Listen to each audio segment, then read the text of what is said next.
Safari ndo kama hivyo unavyoiona kwa Stefan Aziz Ki, Master Ki na Boli, ambaye kwa sasa tunategemea kuona tu mara ya mwisho akiendelea kuaga wananchi na Watanzania kwamba kwaheri Kushine Babu G. Safari ya kwenda Morocco, safari ambayo pengine kila moja anampa all the way na all the best kwa kijana huyu ambaye tunajua aliweza kuishi na sisi vizuri mpaka amefikia hatua kama Stefan Aziz Ki anafikia hatua ya kumuoa mwanamke kutokea Tanzania. Kwa hiyo tunadiriki kusema kwamba Stefan Aziz Ki ni ndugu yetu, kwa sababu ikatokea Hamisa Mobeto ana mtoto, manake tayari ameshaunganisha udugu wa Burkina Faso na Tanzania. Kwa hiyo mpaka sasa hivi tunaendelea kushukuru na kumwombea Stefan Aziz Ki katika maisha yake mapya ya soka atakavyoweza kwenda Wydad Athletics Club, yani Wydad Casablanca ya Morocco. Kwa hiyo kila mmoja anafurahia sana, ila pia twende kwenye upande ambapo sasa watu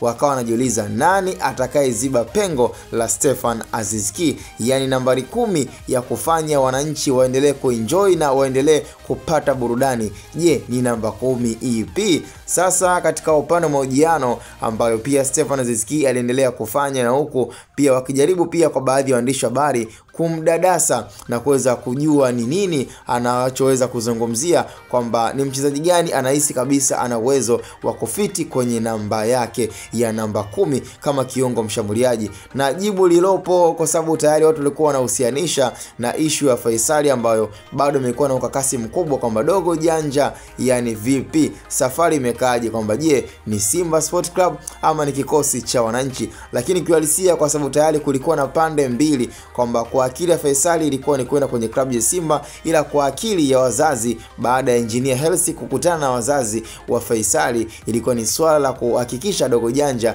anarejea tena katika klabu yake ya zamani. Na katika issue ambayo pia Stefan Aziz Ki na hata viongozi, mashabiki kwa ujumla wanaamini Faisali akirejea kwenye klabu ya Yanga, yani ni sawa pia na jambo ambalo kila moja na hitaji la moyo la kila mwananchi anatamani iweze kwa hivyo, kwa sababu tunajua uwezo wa Faisali, tunajua ubora wa Faisali. Kwa hiyo hatoshangai na hatutoweza kushangaa kumuona Faisali anarejea na akapata namba moja kwa moja, kwa sababu Faisali ndo yule aliyekuwa na mnyima namba Stefan Aziz Ki kipindi wote wapo katika nafasi hiyo. Kwa ni swala ambalo kila mmoja sasa hivi anaamini kabisa Stefan Aziz Ki anavyoenda katika safari yake ya Wydad Casablanca, basi tunatamani na tunategemea kumuona Faisali anarejea katika kikosi cha wananchi. Sasa je, dili hilo litakamilika? Kwa sababu klabu ya Simba ndo kama unavyoweza kuona mvuta ni kuvute. Sasa hatujajua je Faisali mpaka muda huu asilimia ziko wapi?